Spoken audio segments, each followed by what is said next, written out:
আমি দেখতে চাই বাংলাদেশে আরও অ্যাক্সেস যখন আমরা এয়ারপোর্টে আসি তা আমার জন্য একটু ডিস্টার্ব হইতো না আমরা সোজা নাইসলি পাসপোর্ট দেখে ঢুকতে চাই এমন সামটাইম এত লং কিউ যেন অত লম্বা জার্নি করে গেলাম কিছু সমস্যা নয় বাংলাদেশের নামেও সমস্যা হয়ে যায় সো এয়ারপোর্ট থেকে আরম্ভ করে to the taxi to the hotel ও যেখানে যাই আমরা একটু তাড়াতাড়ি হওয়ার জন্য আমরা লাইন ধরতেছি কেন আমি বুঝতেছি না সো আমাদের মতন ইয়াং মানুষ যখন যায় আমরা ডিসকারেজ করে বাংলাদেশে যাওয়ার জন্য সো এই জন্য আমরা বলি প্রথম আমরা হইলো ফার্স্ট বাংলাদেশ না প্রথম হলো এয়ারপোর্ট সার্ভিস ইমপ্রুভ করতে হবে যখন আমরা যাই তাড়াতাড়ি আমাদেরকে দেখো আর আমাদেরকে ছাড়ে দাও প্লিজ এই জন্য বলতেছি আমরা আশা করব যে অতীতে যেভাবে বাংলাদেশের যে অবস্থা এবং এনআরবিদের যে দাবি দেওয়া ছিল আমরা আগামী বছর এই দাবি দেওয়া নিয়ে আমরা কিছু করতে চাই না আমরা মনে করব বাংলাদেশ সরকার বর্তমানে জনতা এবং বৈষম্য ছাত্র জনতার মাধ্যমে যে গভর্নমেন্ট ইন্টারিম গভর্নমেন্ট এখানে রান করতেছে আমরা মনে করি এই গভর্নমেন্টের সাথে আমাদের সাথে যেন বৈষম্যমূলক আচরণ করা না হয় আপনারা নিশ্চয়ই জানেন যে বাংলাদেশে 18 কোটি মানুষ কিন্তু 12% 1,50,00,000 লোক বাংলাদেশের বাইরে থাকে সুতরাং আমাদের যে কন্ট্রিবিউশনটা এই বর্তমান বাংলাদেশে যে অবস্থা হয়েছিল গত 4 মাস থেকে এখানে যদি রেমিটেন্স না যেত তাহলে এই রেমিটেন্স না যাওয়ার ফলে বাংলাদেশ কিন্তু কলাপস করত সুতরাং আমরা মনে করি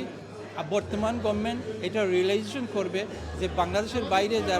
যারা ইন্টেলেকচুয়াল যারা বাংলাদেশের সাথে কন্ট্রিবিউশন আছে তাদের নিয়ে কাজ করা আর আপনারা নিশ্চয়ই জানেন ইউনাইটেড কিংডম থেকে 2.3 বিলিয়ন ইউএস ডলার বাংলাদেশে ইনভেস্ট হচ্ছে সুতরাং আপনারাই বুঝতে পারতেছেন কতটুকু প্রবাসী বাংলাদেশিদের অবদান আমরা মনে করি আগামীতে ওনারা এটা অনুধাবন করে আমাদের প্রবাসী বাংলাদেশের যোগাযোগ রেখে কন্ট্রিবিউশন রাখার জন্য ওনারা আমন্ত্রণ জানাবেন প্রবাসীদের অধিকার আদায়ের কৌশল সম্পর্কে জানতে হবে এবং সরকারকে এ ব্যাপারে নিশ্চিত করতে হবে যে এম্বাসির মাধ্যমে নয় আমাদের শত শত হাজার হাজার ট্রাভেল এজেন্সি আছে মানি ট্রান্সফার আছে ইভেন অনেক আইটি বেস বিজনেস আছে তাদের মাধ্যমে মিনি ভিএফএস স্ট্যাবলিশ করে আমাদের এনআইডি ইস্যু করা সম্ভব এবং সেটা 1 বছরের মধ্যেই সম্ভব তাই প্রবাসী সংগঠকরা হাই কমিশনের দ্বারে দ্বারে না ঘুরে তারা সরকারকে লিখতে পারে বলতে পারে এবং স্মারকলিপি দিতে পারে যদি আগামী নির্বাচনে প্রবাসীরা ভোট দিতে না পারে তাহলে তারা পরবর্তী সরকারের প্রতি আগাম অনাস্থা ঘোষণা করে থাকবে এবং ভবিষ্যতে রেমিটেন্স এবং অন্যান্য ব্যাপারে তারা তাদের যে কমিটমেন্ট সে কমিটমেন্ট কখনো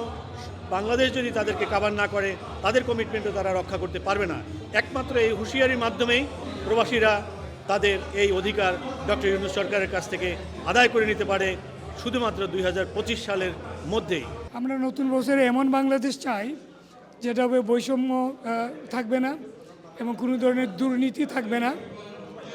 বিশেষ করে আমাদের প্রবাসীদের অধিকার সমুন্নত থাকবে এই ধরনের বাংলাদেশ চাই আমরা শান্তি সমৃদ্ধি এবং শান্তির বাংলাদেশ চাই আমরা চাই না বাংলাদেশে মারামারি হানাহানি দুর্নীতি রাহাজানি ছাড়া শান্তি সমৃদ্ধি সবাই যেন ভালো থাকে সুস্থ থাকে শান্তিতে থাকে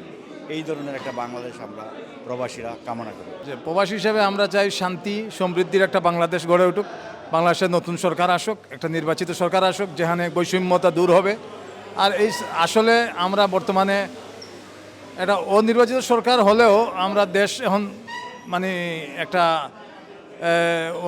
অনিশ্চয়তায় ভুগতেছে তা আমরা চাই দ্রুত নির্বাচনের মাধ্যমে যে কোনো সরকার আসুক এবং আগামী দিনের